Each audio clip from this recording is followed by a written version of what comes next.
આજે બોટાદમાં જે રીતે ભાજપના નેતાઓ કડદા કરી રહ્યા છે અને પોતાને બચાવવા માટે આખા 5 જિલ્લાની પોલીસને ધંધે લગાડી દીધી છે.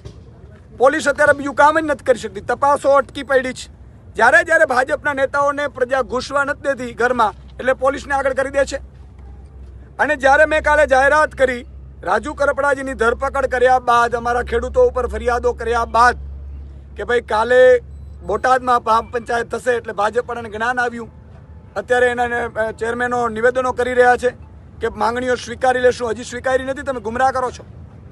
તમે લેખિતમાં હજી સુધી આપ્યું નથી અને અહીંથી અટકશે નહીં. ઈશુદાન ગઢવી અને આમાં સમગ્ર નેતાઓ અહીંયા આવ્યા છે. આજે અહીંયા અમને બગોદરા પાસે રોકી લેવામાં આવ્યા છે. ભાજપે મુખ્યમંત્રી આદેશ કર્યા છે કે કોઈ પણ ભોગે ઈશુદાન ગઢવી બોટાદ પહોંચવું ન જોઈએ. ભાઈ, અમે આતંકવાદી છીએ? અમે શું ગુનો કર્યો છે? અને અમારાથી એટલો ડર લાગે છે? આ 54 લાખ ખેડૂતોના હક અને અધિકાર ઉપર મુખ્યમંત્રી તરાપ મારી રહ્યા છે. આવતીકાલથી 54 લાખ ખેડૂતો છે એ રસ્તા ઉપર નીકળશે તો કોણ બચાવશે તમને? તમારા કોઈ પણ કાર્યક્રમો થવા નહીં દઈએ. અને આજે હું એલાન કરું છું કે મને રોકવાથી, અમારા નેતાઓને રોકવાથી તમે એમ કહો છો કે મહાપંચાયત રોકી લેશે.